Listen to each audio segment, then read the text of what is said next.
Chamber's 2021 Economic Forecast Breakfast. I am Mike McGiffin, Director of the Youngstown-Warren Regional Chamber Foundation, and I will be driving the bus this morning.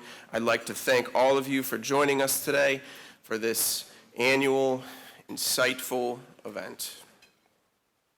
As this year has continued to be a challenging one for so many reasons, we feel that our forecasts and the information that will be presented are more important than ever. We are going to gain perspective about our regional and national economy from our forecaster, and we're looking forward to hearing from our keynote speaker, who, through a live Q&A style interview with a world-renowned journalist, will talk about workforce development in the energy industry. In addition, we'll have plenty of celebrating to accomplish today as we present our 5th annual Excellence in Manufacturing Award to a company that has just marked its 101st anniversary and has experienced tremendous growth in Youngstown over the past several years. And we are so excited to present our first ever Valley Champion Award to a Warren native and PGA Tour professional golfer who has been making the rounds. That's right. I knew that was going to hit. I knew that was going to hit, Jason. But in all seriousness, he's been making us all very proud while we all root for him and watch him shine. All right, but first, I'd like to begin our program by introducing our head table from your left to right. Mr. Guy Coviello, President and CEO of the Youngstown-Warren Regional Chamber. Mr. Jason Kokrak, PGA Tour professional golfer and recipient of our first ever Valley Champion Award. Ethan Karp, President and CEO of Magnet, sponsor of our Excellence in Manufacturing Award. Bob Mazzaros, President of Commercial Metal Forming, our Excellence in Manufacturing Award recipient. To my left, Ms. Jackie Stewart, Director of External Relations at Encino Energy, our keynote speaker sponsor. Mr. George Brown, Executive Director of the Ohio Oil and Gas Education Program, known casually as UJEEP, our keynote speaker. Selena Zito, internationally acclaimed journalist, here for the interview with Mr. Brown. Ahmed El-Nakali, Managing Director of Capital Markets for First National Bank and our forecaster this morning, and Mr. Chris Colella, Senior Vice President, Commercial Banking Team Leader at First National Bank, our breakfast sponsor. I'd also like to take a moment to welcome German public television broadcaster ZDF to our forecast. Annette Brieger and Washington, D.C. Bureau Chief of ZDF Television, Elmar Tavison, and their crew are filming a documentary in town examining U.S.-China relations as they pertain to electric vehicles and fossil fuels. We are proud to have them with us here today. Once again this year, the Regional Chamber in Northeast Ohio's Manufacturing Advocacy and Growth Network, also known as Magnet, has come together to highlight a Valley manufacturer making significant strides in their industry. At this time, I'd like to invite to the podium Magnet President and CEO Ethan Karp to introduce our 2021 award recipient. Good morning. Good morning, everybody. Whenever I come into the Valley, the first thing I feel is a tremendous, tremendous sense of pride. And one part of that is I grew up in Clarion, Pennsylvania, so as soon as the hills come, I'm very excited to feel truly like home. But I think it's also because manufacturing, which is what we do at Magnet every day, supporting all of our Northeast Ohio manufacturers, the manufacturing that goes on here truly represents what the entire region, maybe country, needs in terms of the future. And over the last couple years, Magnet, in hundreds of interviews, hundreds of surveys, has come together to put together a blueprint. We launched this year. You guys can check it out at makeitbetterohio.org. And this blueprint is a collection of stories collected from all of these interviews to say manufacturing drives 50% of our economy, and the future of manufacturing is going to look different than the past, but the future of this region, the future of all of Northeast Ohio, is still manufacturing. And the blueprint says we can lead the world in advanced manufacturing. That is the goal, but we're going to need to do 4 things, and those are the things that make me proud because I see them here. The first is talent. We're going to need to think differently about how we get talent excited and involved in manufacturing. The second thing is there are a ton of digital technologies out there. Those need to be adopted and transform our companies. Third is innovation, products and services. We've got to continue innovating. That's the lifeblood of manufacturing. And the fourth is leadership. Leadership at the company level, like our award recipient today, leadership at the community level to come together to support manufacturers. So in the Valley, we have the Mahoning Valley Manufacturers Coalition and world-class education institutes around manufacturing talent.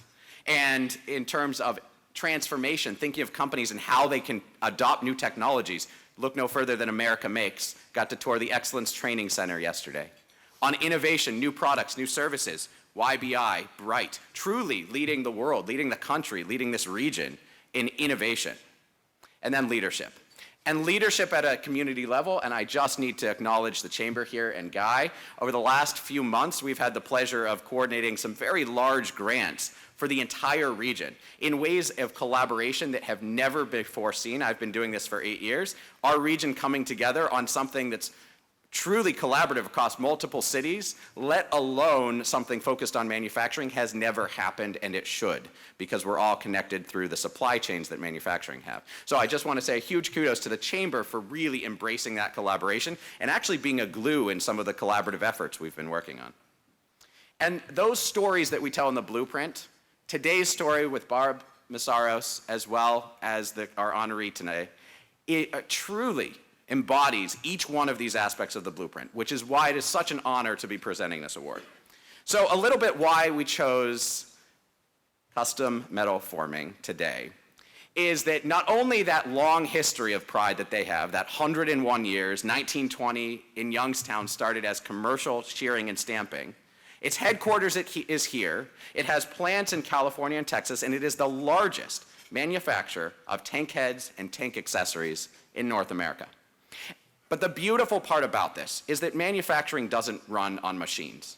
It runs on the people inside of them. And Bob is the first to tell you that the key to success is how the talent, how the folks in their company are treated, how those folks engage in culture. He uses the words embrace. I'm sure he'll share that with you. It's this ethos that says, yes, we have a high bar of performance, but we also have a responsibility to make sure that everybody in our company has good life, has an enjoyable time, engages with the company. That is the key to their success. But of course, they're also making huge investments and transforming their company, millions of dollars every couple of years that they're putting into their company.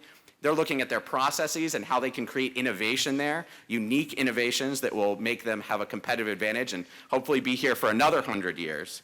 And I think it's all of putting that together, which is why we need to look to more companies like this one for the future of manufacturing in the Valley and beyond. So it is with a great pleasure and very, very much an honor to present this award to Bob and to his entire team who's standing out there. This is the 5th Annual Excellence in Manufacturing Award recipient, Commercial Metal Forming, President Bob Masaros.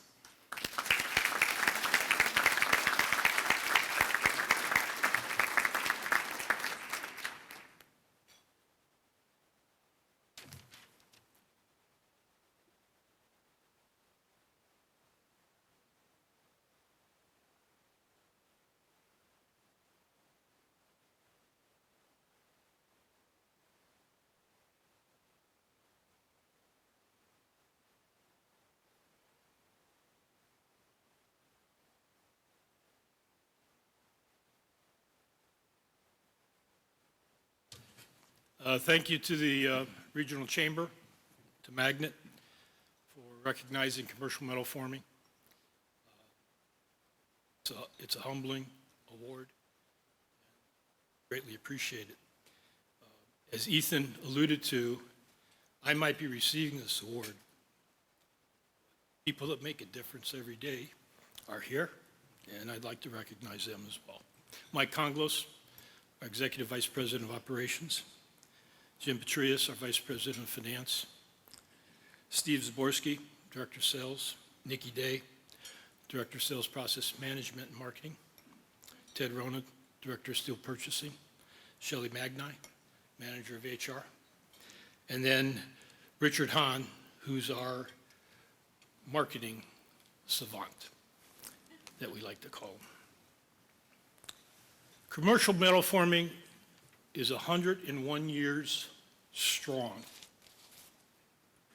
We're in the industrial manufacturing sector. As Ethan noted, we're the largest tape-head manufacturer privately held in North America. 0.5%. I want to let that sit in your mind. 0.5% of all industrial manufacturing companies make it to 100 years. Obviously, we're blessed. Why is CMF forming? It's really simple. Our culture and our people are intrinsically linked. We look at the world completely differently at Commercial Metal Forming.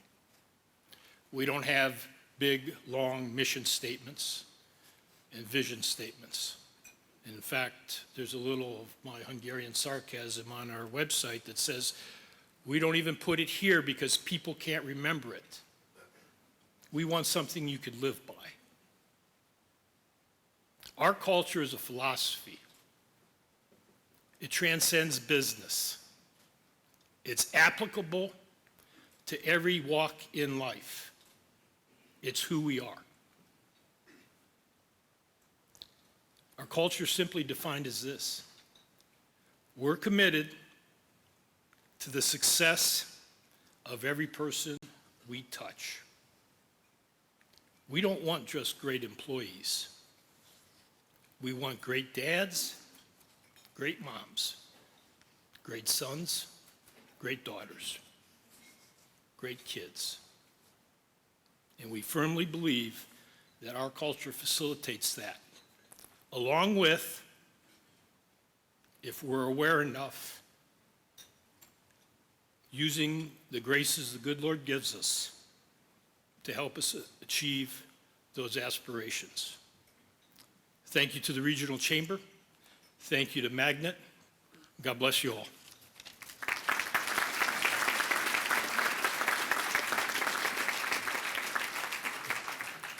Bob, congratulations once again to you and your team at CMF for all your hard work and growth in our valley. We wish you an ongoing success as you look towards another 101 years. And to Ethan and folks at Magnet, thank you for your partnership and working with us to promote and help celebrate this significant honor. So thank you to the two of you. Before we move on to the next award presentation, I wanted to recognize additional sponsors for our Economic Forecast Breakfast. We would like to thank patron sponsor Platts Realty Group, as well as our VIP reception sponsors from yesterday evening, Page & Burns Insurance, Humtown, PNC, Hollywood Gaming, Jobs Ohio, AVI Food Systems, Team Neo, and Thompson Steel Strip for sponsoring the hand washing station invented and brought to us by Personal Protected. If you think about the names of those companies, consider the diversity in the products and services that they offer, and it's really a tremendous scenario to have such a rich business community here supporting each other and supporting the community moving forward, and we are so grateful to our sponsors for yesterday evening and this morning. I would love to entertain a round of applause for those sponsors and their continued support, if you're willing to give it. I'm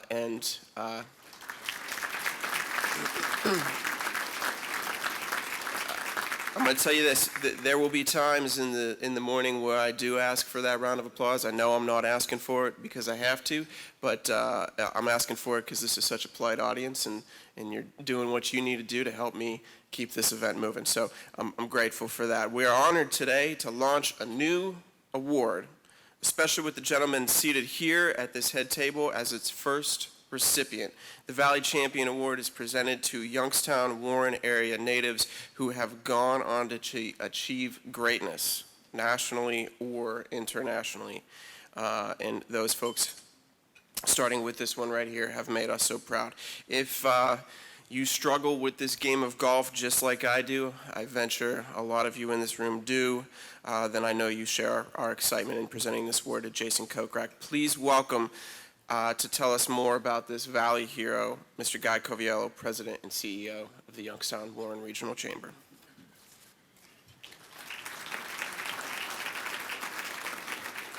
Thank you, Michael. Thank you, Sam Covelli, Covelli Enterprises, for helping us arrange for this opportunity to give this award. The Valley has produced lots of great athletes, and Jason, you are an athlete. We had this debate over dinner last night. But among the list, there are not that many golfers, and I think it has something to do with the difficulty getting a million swings when we have an availability about 6 months a year in this climate. But Jason has gone on to do that, become a two-time PGA champion this year, finished 11th on the tour, and in my opinion, the greatest golfer that the Mahoning Valley has ever produced. A couple other things, though, that I think are very, very important in why we are presenting this award. Jason and his wife have made a decision that this community and all of us are so important that they've decided to permanently reside in Northeast Ohio because this is where they want to raise their children. And in true Mahoning Valley business pioneering fashion, Jason is blazing a trail, changing the professional golf business. His decision to share his talents and share his business with Saudi Arabia is going to transform and make competitive in a whole different way professional golf in the future. And so truly a Valley business pioneer. So with all of that, it's my honor to present fellow Warren JFK graduate with the first Valley Champion Award to Jason Kokrak.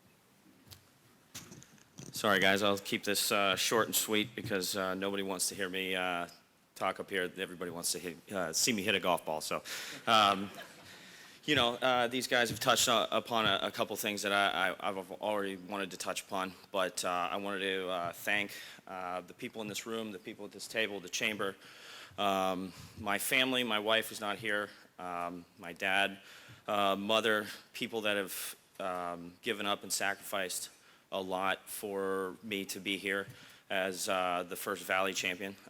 My high school golf coach is here. The other one is not able to make it. He passed away a couple years ago, but these people have, paved the way along with Sam, who's been a longtime sponsor of mine. So I wanted to thank all these people and obviously give them a round of applause because without them, I wouldn't really be standing here. As they said earlier, it's only 6 months a year that I get to golf, but yeah, I moved back here a couple years ago to instill the values of strength, integrity, and the hard work that it takes to become a champion. So my wife and I live in Hudson. We like this area, and we want my boys to have everything that I grew up with. Last night, Alan brought up a story about the last time I won against Jordan Spieth, against all odds. He's a Texan. He's number one player in the world. But at the end of the day, I came out on top, victorious, probably because that I was not bothered by him or anybody else that could have been in front of me. It was just the determination and the grit that I was given by growing up in this area. And I came out victorious. I accept this award on behalf, not for myself, but the kids, the athletes, even though I'm kind of an athlete. Moving forward, I mean, it's a blessing and an honor to grow up in this area, and I hope many more kids can come up and win championships and go along to do great things in this area. And I'm very proud to be the first Valley champion. So thank you again, and thank you for everything you guys have done for me.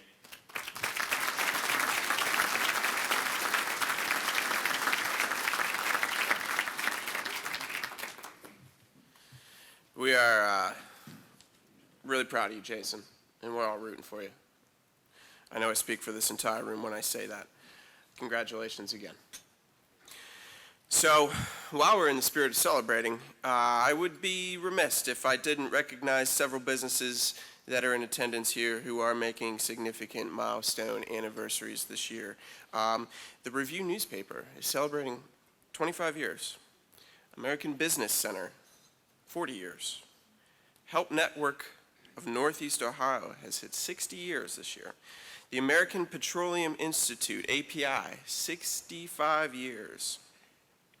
Here's one that I didn't realize, Armstrong, 75 years. And then we have two big ones in the world of CMF at 100 years. Page and Burns Insurance and Sweeney Chevrolet Buick GMC. How about that? Those anniversaries.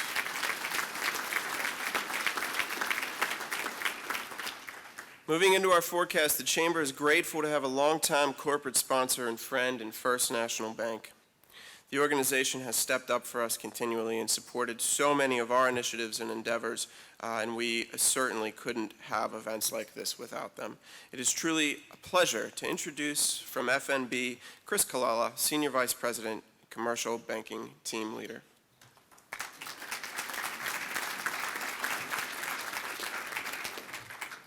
Thank you, Mike. Good morning, everyone. I'm privileged to be the commercial banking team leader of our local commercial banking team at First National Bank. And on behalf of the bank and FNB Corporation, I welcome you to the Youngstown-Warren Regional Chamber's annual economic breakfast forecast. It's always a great event. We at First National are honored to serve as sponsors today and to once again partner with the Regional Chamber in sponsoring this annual breakfast, and to share some valuable insights on economic trends and activities that are impacting the region and everyone. Events like this presented by the Chamber are invaluable to all of us here as dedicated members of the local business community. And they offer an opportunity not only to support the Chamber and other businesses like Commercial Metal Forming and others here today, but all businesses within the community, but also to stay connected to the issues that are shaping the region's economic opportunities. We should all strive to work with our clients and community partners to create a more prosperous future for everyone in the region. We're looking forward to today's event.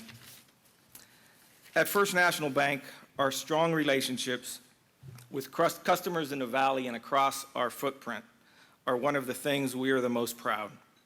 As recognized by Greenwich Associates, First National Bank was one of only 10 standout commercial banks amid the COVID crisis and was singled out by Forbes as the only bank on a list of 10 companies that put people above profits during the pandemic.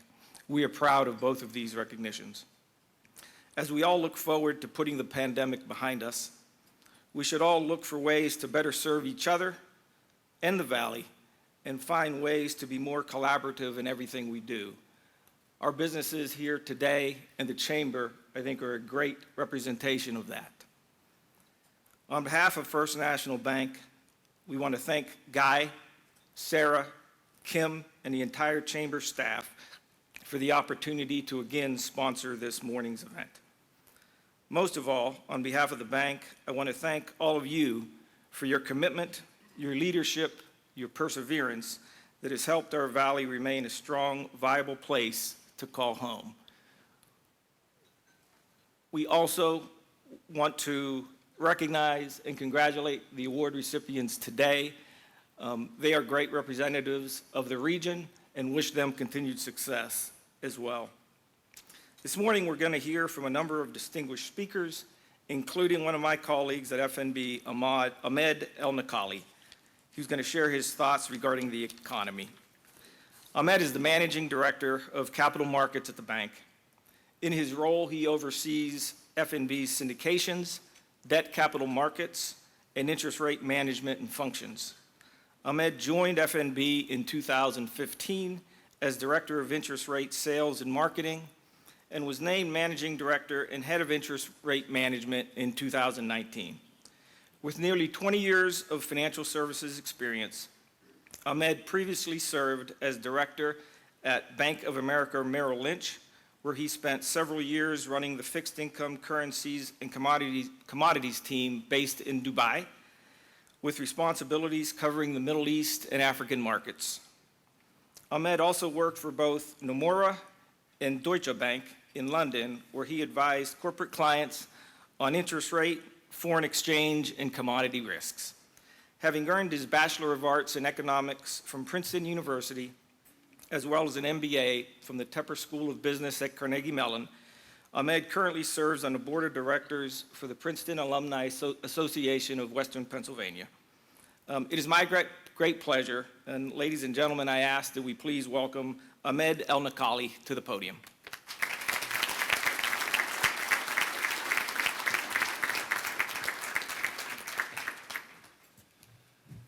Let me just adjust this a little higher.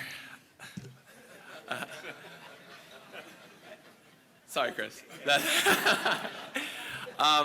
Good morning, everyone. It is an honor to be back again to present this economic forecast this year. It's an honor to do so in person as well. I think we all have Zoom fatigue and Microsoft Teams fatigue, so it's just nice to be out talking with people. If you like bar charts and line graphs, you're in for a treat. If you don't, I apologize. I'll be as quick as I can. The title of today's presentation, Where Do We Go From Here? My crystal ball is a little bit foggy. I will do my best to cycle through some of what I consider the most pertinent topics. This can obviously go a number of different ways, right? We can talk about the energy transition, the decoupling from China, but we're sticking to the basics today. And hopefully this is the building blocks for conversations that we can have going forward. So I'll start with the State of the Union. We'll look at the headwinds. I think we're all experiencing these headwinds in no particular order: labor shortage, inflation, supply chains.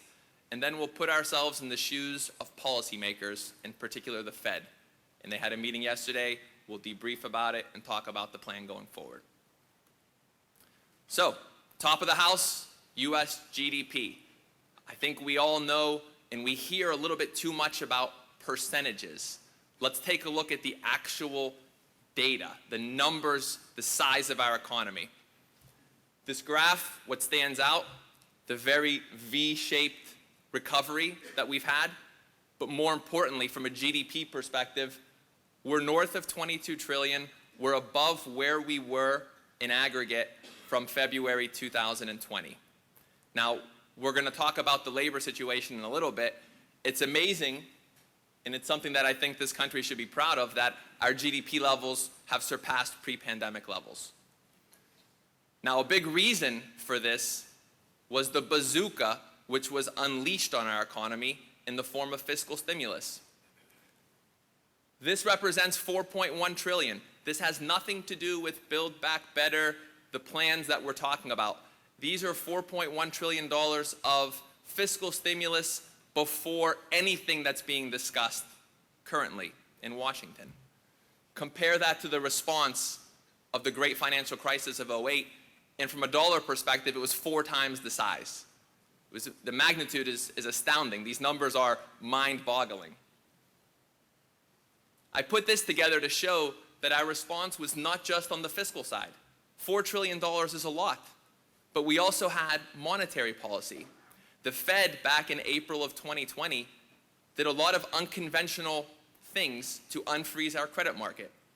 And the result was the Fed's balance sheet, so the amount of stimulus that they put into the economy was an extra $4 trillion.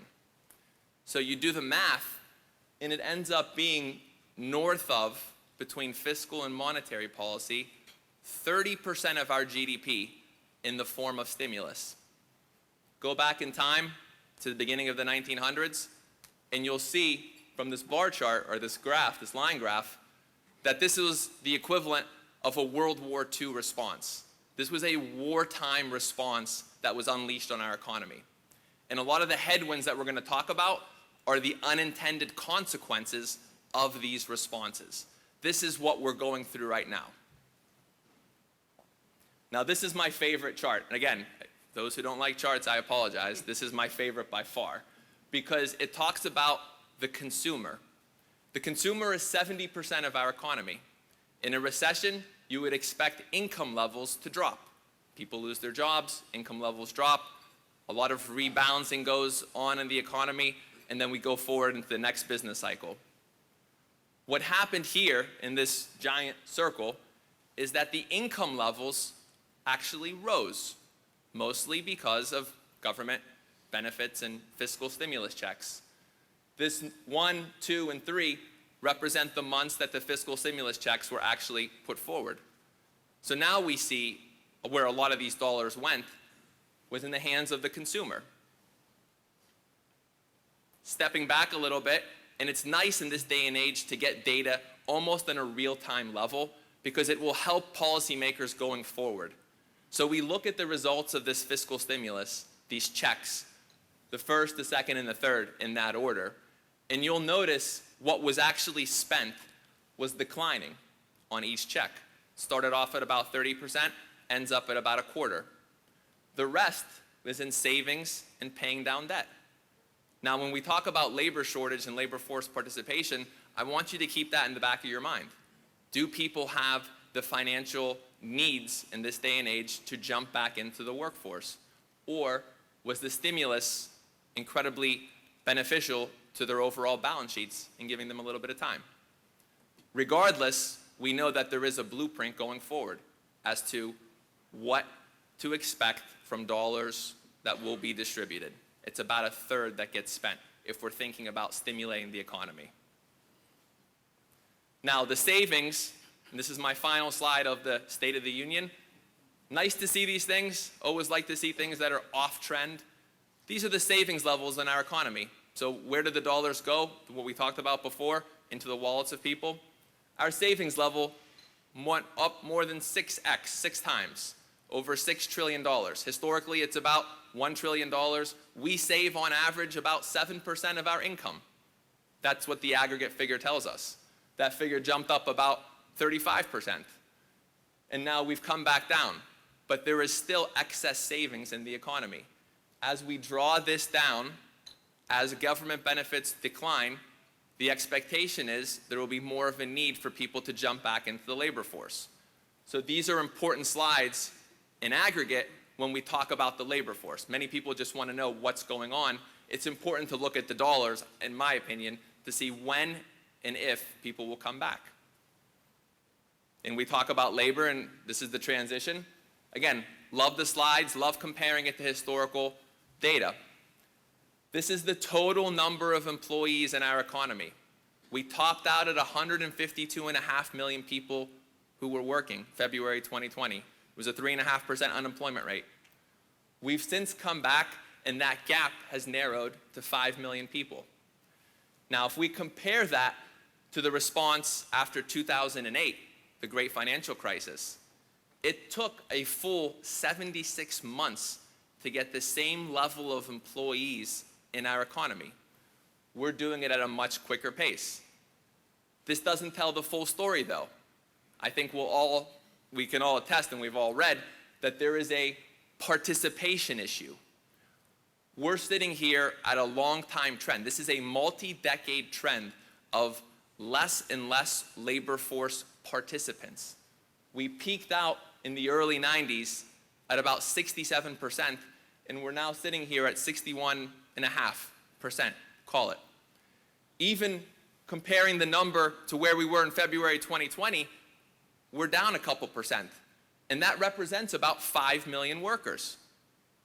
So one theory is what we talked about before, is that the financial balance sheets of individuals are strong enough to allow them to sit out of the workforce while they draw down those spendings.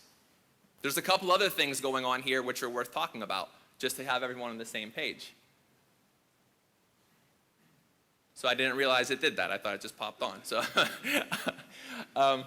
this is our workforce. This is the boomers, arguably the most successful of our generations that we've had. The people in the workforce who know the most, who are the most indispensable.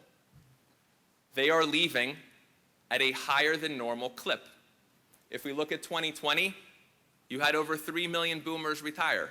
Compare that to the year before, there's a delta of about 1.5 million people. That's important because, as I mentioned, the boomers are the ones with the know-how. A one-for-one replacement is not the same when you're thinking cross-generational. So why are the boomers exiting the workforce? It's because, in my opinion, they have the financial wherewithal to do so. This is a snapshot of net worth in our economy. We're up over $25 trillion from February 2020 to today. Biggest reasons why? House prices are up, stock market is up. Those who own assets have done incredibly well over the past 18 months. When interest rates are rock bottom, you end up having asset price inflation. And we'll talk about inflation, but no one really talks about asset price inflation. So those with the assets are doing well. One theory of mine, which I have not been able to validate, is that we look at the boomers and we say they have the financial wherewithal. We look at other sectors of this demographics and we see income levels are higher. It's also interesting to note that a number of online brokerage accounts which have opened up. You're seeing, to my earlier point, asset prices from cryptocurrencies to stocks to real estate, everything is up. And the number of people who are now investing is up. So I would argue that it's impacted the boomers, and the data will probably show that it's at different demographics as well. Now, to get slightly morbid, but I think it's worth talking about, we are in the middle of a pandemic. That is true. But there is also a crisis which has been going on for decades now with drug abuse, and in particular opioids. So last year, there were over 100,000 deaths ascribed to drug abuse. The majority were opioids. The Cleveland Fed put forward a study, and they said, and to me this is the most astounding thing that I've read, that 44% of the decline in labor force participation since the start of the decade is attributable to the opioid crisis. That's a huge number coming from the Cleveland Fed. So again, we're trying to get to the bottom of where are the workers, when will they come back? This is a huge part of the equation, in my opinion. And until we figure this out and get more people into the economy, we do have a little bit of a constraint on how far we can grow. Because an economy is nothing more than us, the number of people who are working, and how productive we are. And if we look at the number of open jobs that people are hiring for, there are 11 million jobs right now. It's an all-time high. That's over 7% of all jobs in the economy. So if you think of the economy as a company, 7% of the jobs are vacant. So you wonder about the speed of the economy or that company going forward if they have all these job openings. Now the next thing, inflation, supply chains, they're kind of one and the same. There's a huge debate going on right now. I think it's a fascinating debate. Is inflation that we're currently witnessing, as evidenced by this graph of north of 5%, is it transitory or is it stickier? I'll let you make your own decision, and I'll kind of make the case that both camps would make quickly. I know everyone wants to move on. So for the transitory folks out there, they're going to say certain things have gone up because of shortages. This is a graph of used automobiles, the price increases of used automobiles, up over 40%. Now, a used automobile represents 4% of CPI. The graph I showed you before, 4% of our spending goes to used autos in this basket of goods that are, the hypothetical basket. Yet, it took up CPI more than 1% because of this huge increase. We have to believe this is on the transitory side, and this is not a sustainable trend year over year. Likewise, shipping costs. Shipping costs from China to the east coast of the United States are up tenfold. If the economy teaches us anything, if economics teaches us anything, eventually this will normalize. This is also unsustainable. Second favorite slide. This is my second favorite slide. These are the container ships at anchor. We have the Port of Los Angeles, the Port of Long Beach. The combination in California represents 25% of all goods that we import flow through those ports. And if we look at those ports, there are currently 109 ships anchored in the port. And that trend has only gotten more dramatic, whereas earlier it would typically be one ship, if zero ships, right? We have to believe this is transitory. Now, I almost throw that out the door because I personally believe we're a little bit stickier. And then here are the justifications for that. The definition of transitory, in my opinion, is we don't make any changes to our behavior. We just take our lumps and we move on. If you start to change your behavior, then there are knock-on effects. This is a survey done by the New York Fed as to what we as individuals think inflation will be in 1 year's time and in 3 years' time. Mind you, the Fed has said we have price stability at 2%. That is the credibility the Fed said. That is what we're targeting. People are saying that's in question. In 1 year's time, they're expecting inflation to remain above 5%. In 3 years' time, 4%. So individuals are talking in their expectations. What are businesses doing? Businesses also expect inflation to be stickier. If not, they would take it in the form of margin compression. But the vast majority of small businesses that are surveyed are passing on these inflation costs on to their consumers. Now, when you start to dictate this, it's easier to put prices up than it is to take down. And the most worrying thing is, what do individuals working for these companies, what are they saying? This graph here is about wages. And for those who are small business owners, you're probably feeling this firsthand. Wages are going up in the economy. Historically speaking, as long as wage growth was below 4% per year, companies were able to absorb. Inflation never took hold in the economy. Those are the red dots at the bottom. You'll see the graph is wage inflation versus core inflation. So wages below 4%, core inflation stays low. From the 60s to the mid-90s, we had wages all over the place. And we see this trend where the higher wages go, the higher core inflation takes hold. We're sitting here right now at that star, which is up from where we've been for the past 20 years. Wage inflation is the closest thing you can get to a predictor of inflation in this economy. And as that is trending higher, you are seeing inflation get stickier. And this wages, if we tie this back into unemployment and the employment situation, another large number to think about, over the past 12 months, 43 million people have quit their jobs. Quit their jobs. Some have decided not to come back. Some have moved on to greener pastures. Each time a person quits their job and goes to a new job, it is evidenced that their wages also increase. This is feeding into the overall wage story. Now, my final topic is the Fed, the policymakers. They have a clear-cut dual mandate: maximum employment and price stability. We took a look at both. The employment gap is getting tighter, although we don't have as many participants in the economy. Price stability, we're missing, because it's 2% goal, 5% actuals. Third favorite slide, and my last slide, is the money supply when we talk about the Fed. Remember back in the last decade, 2017, 16, 15, as the unemployment rate was getting lower and lower and lower, the expectation was eventually inflation will come and will take hold. So we need to get ahead of this as policymakers before it actually takes hold.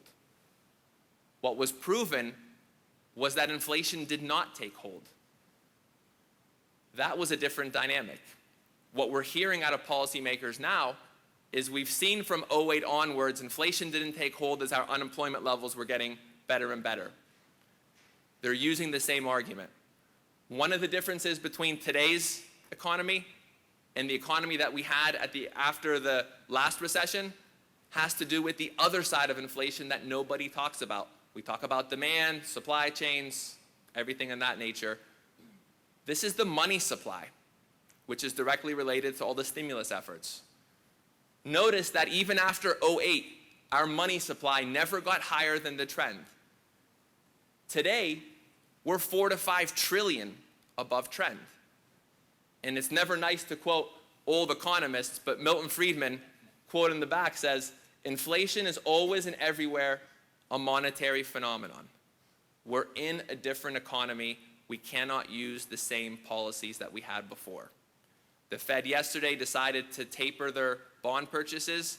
The market right now is pricing in the expectation of the first interest rate hike.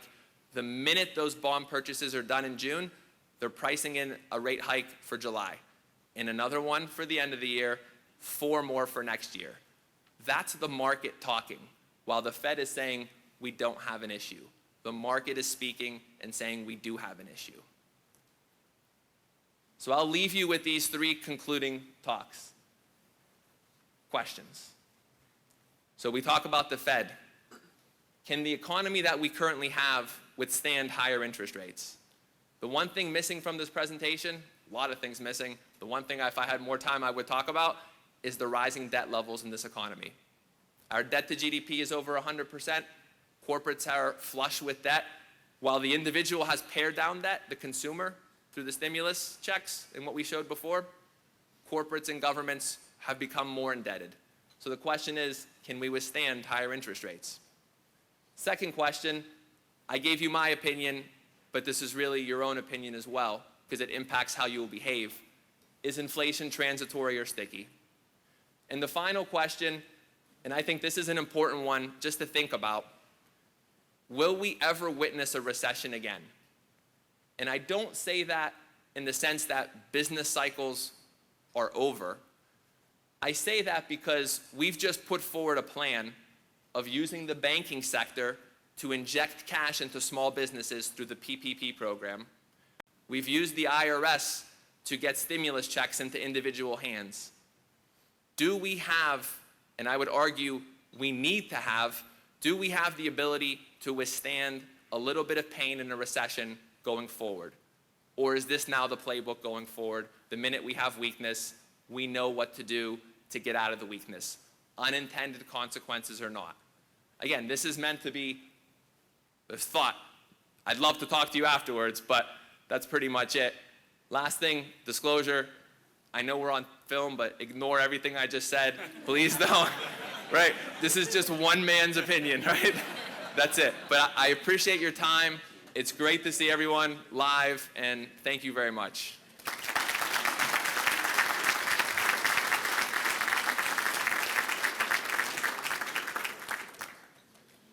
That was like the best ending I've ever seen to a little presentation. Just ignore it all. So if this were a stage play, what I'm about to do would be seen as like so artsy and forward thinking. I'm going to break character here for a minute. My script in red says, Mike, please comment about Ahmed's remarks accordingly. And to be truthful, that was totally over my head. So, I mean, thank you. So as we head into the final portion of our program this morning, an informative Q&A with our keynote speaker, George Brown, and journalist Selena Zito, I'd like to thank our keynote speaker sponsor, Encino Energy, for their support and partnership with the special VIP event we held last night with Jason and George and their presence here today. I had one very clear goal, and it was to get Jackie at that podium at 8:49. So at 8:49, without further ado, please welcome for remarks and introduction for our keynote speaker, Ms. Jackie Stewart. Thank you, Mike. And congratulations again to Commercial Metal Forming and Jason on your awards. One more round of applause for both of them, please. Thank you. Well, Mike, I don't know about you, but I thought he was awesome, and I kind of want to have a beer with that guy and learn more. So, anyway, well done. Very informative information. So, as many of you may know, 3 years ago, Encino Energy made a historic acquisition in Ohio in purchasing $2 billion of Chesapeake's Ohio acreage. In just 3 years, and during a global pandemic with historically low commodity prices, Encino has quietly grown to become the largest producer of oil in Ohio and the second largest producer of natural gas. We currently have 3 rigs running in Ohio. One just left Columbiana County, actually, which is pretty exciting because I'm from Columbiana County. And while our activity has increased, at the same time, we've reduced our methane intensity by 45%. We are recycling over 75% of our produced water. And we closed out 2020 with a perfect safety record for our employees. Thank you. And this is my favorite part.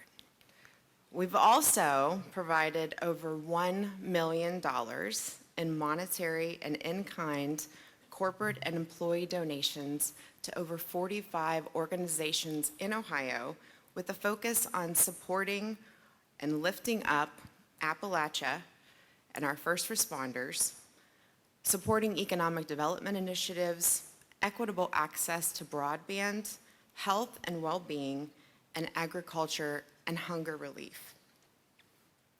Encino is also proud of our partnership with Valorec. As we've grown in the Utica, Valorec has been right there with us. And as a result of this relationship, all of our seamless steel pipe is manufactured right here in Youngstown.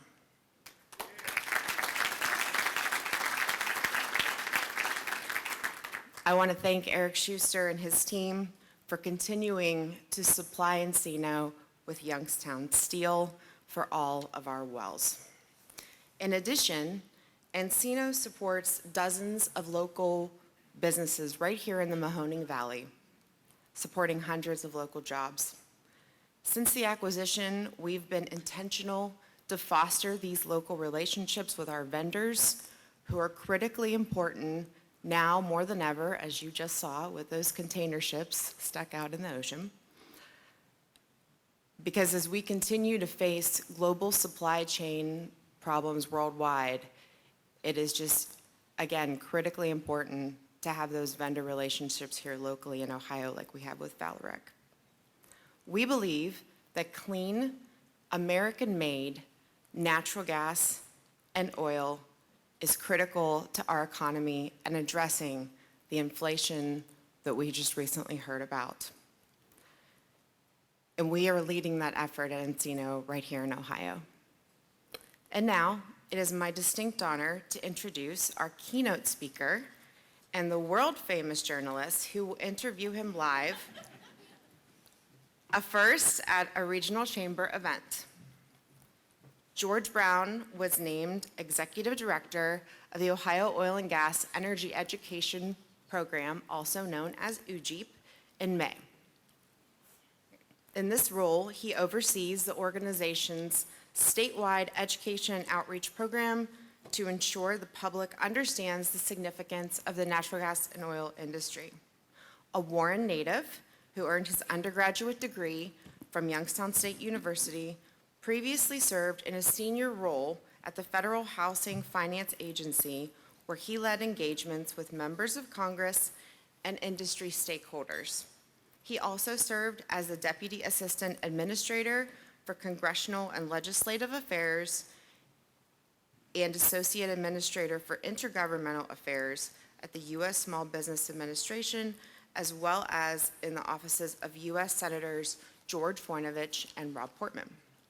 George's private sector experience includes managing regulatory and government affairs at Westfield Insurance.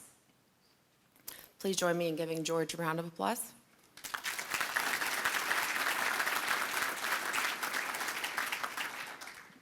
Selena Zito joined the Washington Examiner in 2016 as a Pittsburgh-based columnist and reporter, and is also a columnist at the New York Post.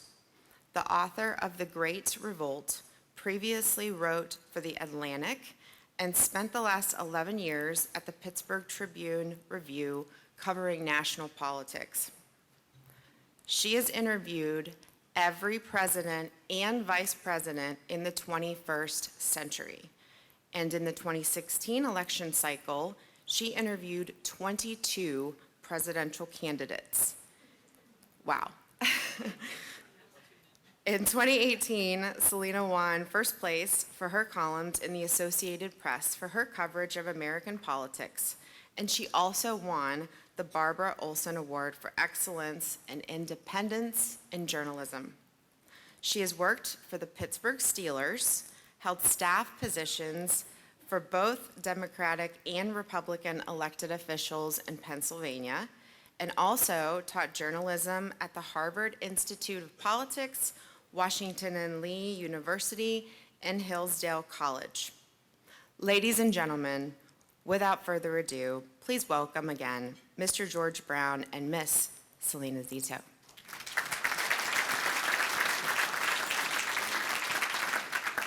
Hi there.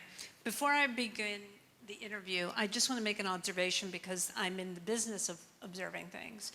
As a journalist, I travel across the country. I don't fly. I don't take interstates. I only take back roads. So when I came here, I came in 51 and then 14 and then something with 3 digits. I can't remember. But there's a reason that I do that, because it gives me the ability to understand how places are doing well and, you know, where places are struggling. And I have to tell you, one of the things that in my observations in covering America in culture and in politics, people talk often about the fraying of the fabric of communities. Well, when I pulled up here this morning in the dark, I was so impressed with the amount of cars in your parking lot.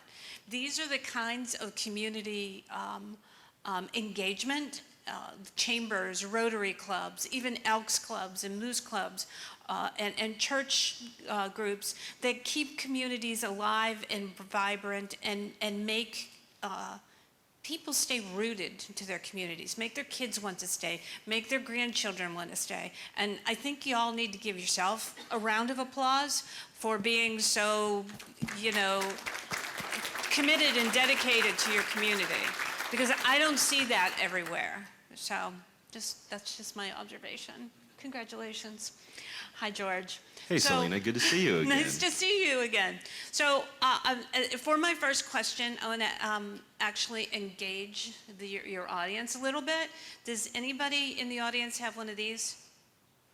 Or something like it? Right, everybody. Now, here's an honest question. I mean, a question you have to be honest about. Who looks at it the first thing when they get up in the morning? Like, it's the first thing you do. You either use it as an alarm, you check your email. I mean, come on, most everybody, right? You really don't think about what goes into making this, or what goes into making everything that we touch every morning. But what you do in the natural gas industry, in the energy industry, in the oil industry, it touches you the first thing in the morning, right? Every single minute of your day, absolutely. Can you just talk a little bit about, before we talk about economic impact and the sort of ability to an industry that keeps our children and grandchildren here with jobs, I think you need to talk about the influence that the industry has in everything we do, from this to our first cup of coffee in the morning. Absolutely, you're 100% correct. And from our organization, last year we launched what was called the Essential Ohio Energy Campaign, and it was to provide public awareness on exactly what you're talking about. The every single day advantages we take for granted because it's just there. We open up our laptop and it goes, but what's powering that? What's manufactured that? The petrochemicals that it requires to make your iPhone, to make the dashboard in your car, to make the synthetic clothes that I know I took advantage of during work from home periods during COVID. But you know, that often gets forgotten and overlooked in this conversation that takes place about energy development.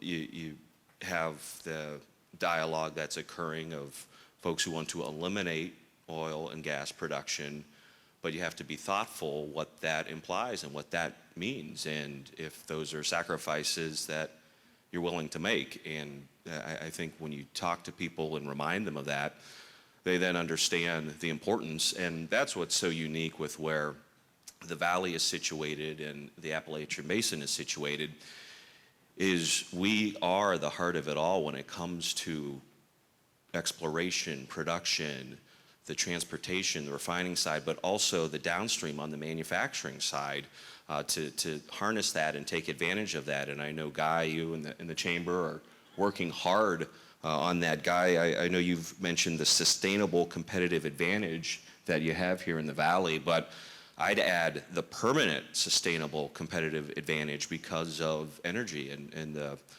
Utica shale play that is occurring here. But that goes into the everyday products, like you mentioned, Selena, that gets overlooked. Right. Even think about, you know, we're still coming out of the pandemic in a lot of aspects. People that had to go to the hospital, had to have an IV, had to have surgery, were all using products made within the industry. The modern day advances in technology have occurred because of oil and gas. Wouldn't exist without it. The luxuries, the conveniences, the extended life expectancies, the hospital rooms, as you mentioned, all of that is driven and has driven us as a country and as a people because of that energy source. Right. And Ohio's been a leader from the get-go. The first oil well in North America was in southern Ohio. One of the other first ones was here in Trumbull County, of course, on the shores of Lake Erie is where John D. Rockefeller founded Standard Oil and revolutionized our economy. And that's exciting because it's continuing to take place today with the technologies and advancements that are occurring. And what's really, really cool is it's happening here in the Valley. And again, folks here are taking advantage of that. So I'm old, and I've been around. I remember Black Monday. To me, that as if it was yesterday. For those who are not old, that was September 19th, 1977, and it essentially changed everything, not here, just in the Valley, but also spread across into Pennsylvania, where I'm from, Western Pennsylvania. And I have also been covering the energy industry since it's, you know, first started booming.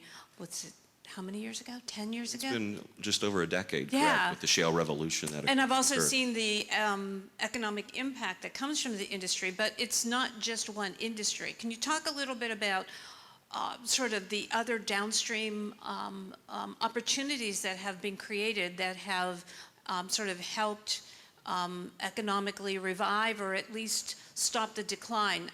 2 weeks ago, I wrote a story about Columbiana, Ohio. Anyone here from Columbiana? The city of Columbiana? So I also now write for the Post-Gazette once a week, and I did a piece on Columbiana, and that to me was sort of an example of prosperity in a small town being able to not fall on its knees. Well, you talk about Columbiana and Columbiana County. It's a great example that just came online a couple of weeks ago is the new natural gas-fired electric generation plant in Wellsville. A $1 billion investment, over 1,100 jobs to build that facility in Wellsville, Ohio, in Columbiana. That coincides, again, to the other opportunities like the Lordstown Energy Center, also just so uniquely positioned here in the Valley. And then you take that next step into the Voltage Valley, which is where things are headed here.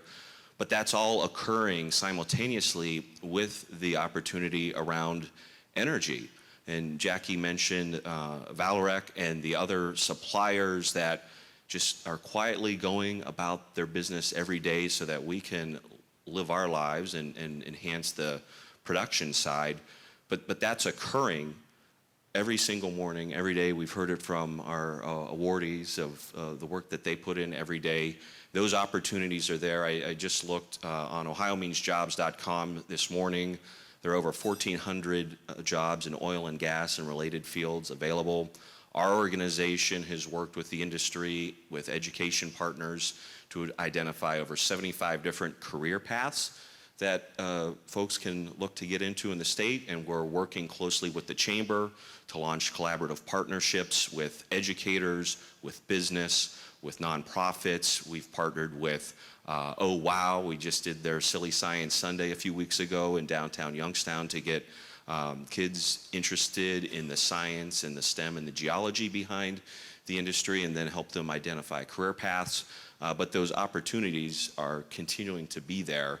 And what's unique is coming out of COVID, and the great slide from the economist presentation, that V-shaped recovery, you can see very similarities in the energy sector as well, where now we're back to pre-pandemic levels of rig counts across the country, and you're continuing to see that stabilization in the growth of those opportunities. So one of the most interesting things about the energy sector, I think, as I've been covering it, is sort of the how these companies are local.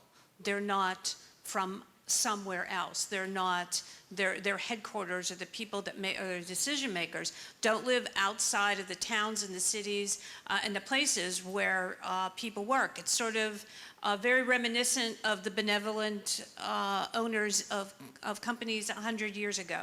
Think about the Hoover vacuum cleaners. Anybody familiar with Hoover vacuum cleaners? Right. Well, Mr. Hoover not only lived in the same town where he made his vacuum cleaners, where the people worked for him, he also lived and worked and interacted with the people who bought his products.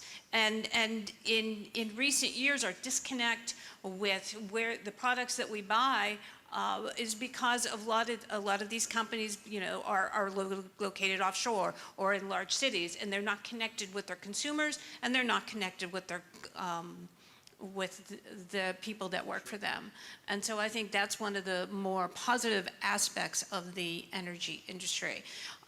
Before I ask you the final question, I have to ask the audience another question.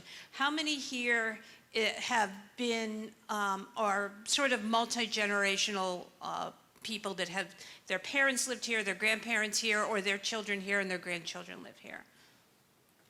Okay. Figures. That's important, right? That legacy, that as you grow up, you want to have what your grandparents had, you want to have what your parents had, but you also want your kids and your grandchildren to have those same experiences. That rootedness is as important to you as, sort of going away to the big city and getting a big bonus for your job. Community is essential, and I think that leads to the community college and the educational opportunities that young people have in the industry that will keep them to be able to have Sunday dinner. Anybody here still do Sunday dinner? I know I do.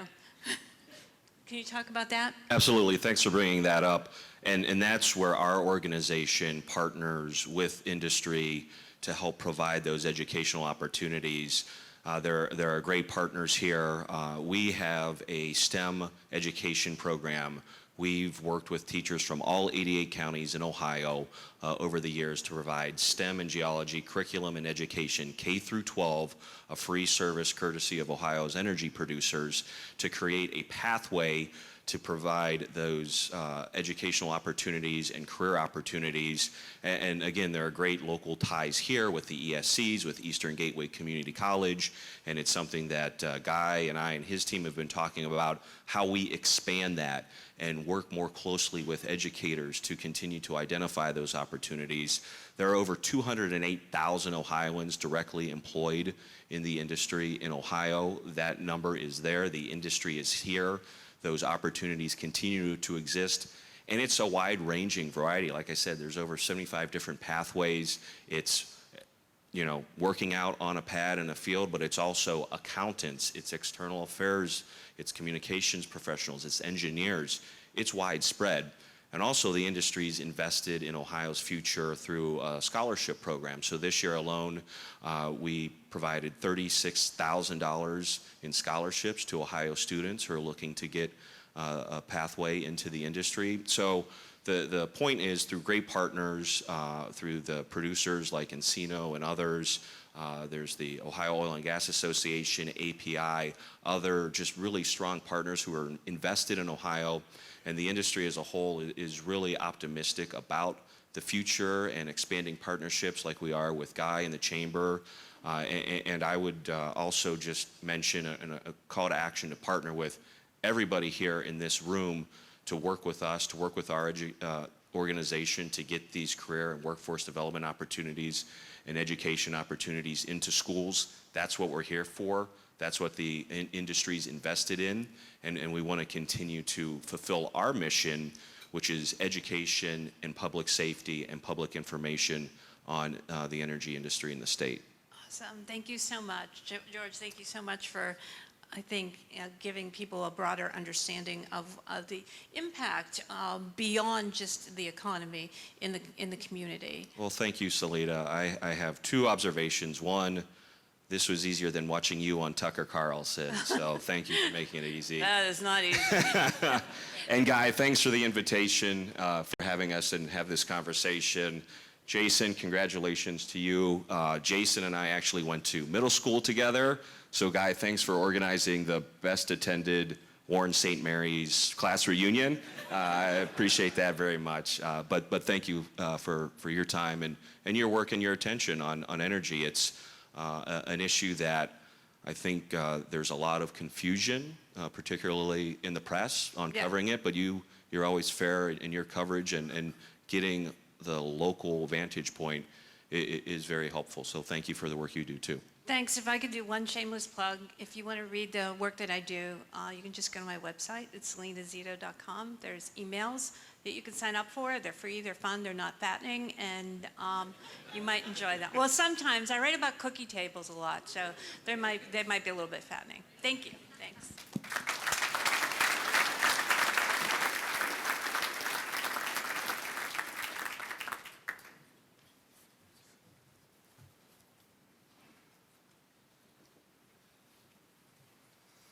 Well done. So we do 4 of these signature events every year, and I don't sleep the night before. Just wondering, how's it going to come off? I don't know about you all, but I just enjoyed the last 90 minutes of my life. Very great show. And to everybody up here on the stage who participated in it, your knowledge, your success that you shared, that really made the last 90 minutes just fly. So thank you guys for all being here. Chamber team. Bunch of them sitting here. I know there's some out there. I can't say how much proud I am of you guys for pulling off these kinds of events 4 times a year. So thank you very much for all the work that you put into it. We talked about a lot of successes. We mentioned a lot of anniversaries. There's another anniversary out there that we haven't mentioned yet that I think is very important. 10 years ago, the state of Ohio privatized economic development with an organization called Jobs Ohio. This is the 10th anniversary of Jobs Ohio. When that launched 10 years ago and the way the system works, Jobs Ohio has regional partners, and for us, that's Team NEO, representing Northeast Ohio. And then Team NEO has local partners, and here in the Mahoning Valley, it's the Regional Chamber. And of course, we can't do our work without a lot of incredible partners here in the community, and a lot of them are here. And it's been 10 years of this ecosystem working on behalf of economic development. So I want to shout out those who have been with us for the last 10 years. Jobs Ohio is here from Columbus. Team NEO is here from Cleveland. Port Authority, John Moliterno, Anthony Trevino, we really appreciate your partnership. Eastgate, Jim Kinnick and his team, we can't do this without you guys. Youngstown Business Incubators here, Magnet, Ethan's team, Darlin McDermott, Mike O'Donnell, you guys are out there. We can't do this without you.